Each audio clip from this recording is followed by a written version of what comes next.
Let's talk about a serious issue that can happen here on campus and anywhere in the world: sexual assault. Sexual assault can be committed by a stranger or someone that you know. It can happen if you are sexually or romantically involved with another person, or if you have been in a relationship with them for a long time. If someone that you were dating or have been involved with for a long time sexually assaults you, that is a form of dating or domestic violence. If your partner is not respecting your personal or sexual boundaries or pushes you to do things that you are not comfortable doing, their behavior may be a warning sign that they could try to sexually assault you. Sexual assault is any unwanted sexual act or touching by someone you know or a stranger. Sexual assault can happen to anyone. Students of any age, race, gender, religion, sexual orientation, ability status, or nationality can experience sexual assault. Sexual assault is more common both in the US and the world than we would like. Unfortunately, many survivors feel shame about experiencing sexual assault, even though it is the person who harmed them who is at fault. Most of us know at least one survivor of sexual assault, whether we are aware of it or not. Because these issues affect so many people in our community, we think they are very important topics to be talking about. Now that you know what sexual assault is, let's take a look at how that can happen and what it can look like. Any sexual act is sexual assault if it happens because of physical force, coercion, manipulation, threats, or intimidation. Physical force is any kind of unwanted touching that can sometimes hurt, but it doesn't have to. Coercion and manipulation means that you are made to do something by use of threats against you, or someone may try to intimidate you, scare you, or lie to you.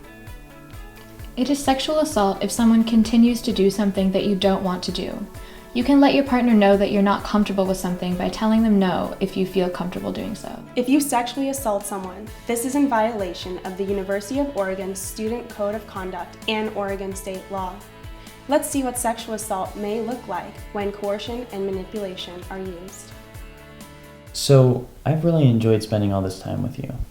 Yes, me too. Oh. What? Don't you like me?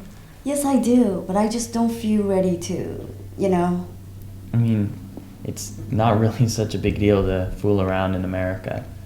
I mean, you want to fit in, don't you? Just relax. You're going to have fun. Sexual assault can happen in many different ways, and this is just one example of what it can look like. In this situation, she was not comfortable and he didn't care. There was no consent. In other words, he did not have permission to kiss her or to remove her clothing. This is sexual assault.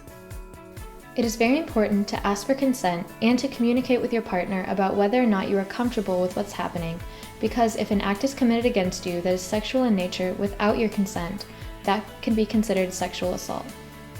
So remember to check in with your partner at every step of a sexual encounter to make sure that you always have consent and that your partner always feels comfortable saying no.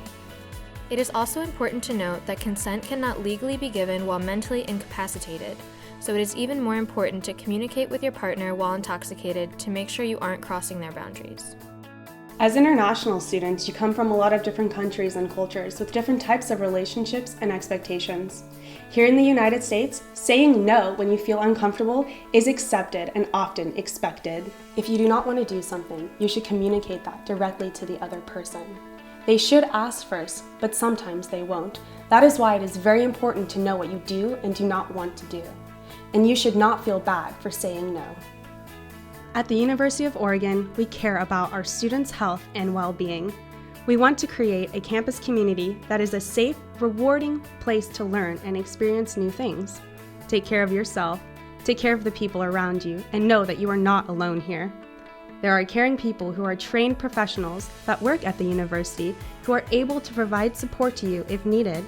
For more information, visit safe.uoregon.edu or call the 24-hour hotline at 541-346-7233 or 541-346-SAFE.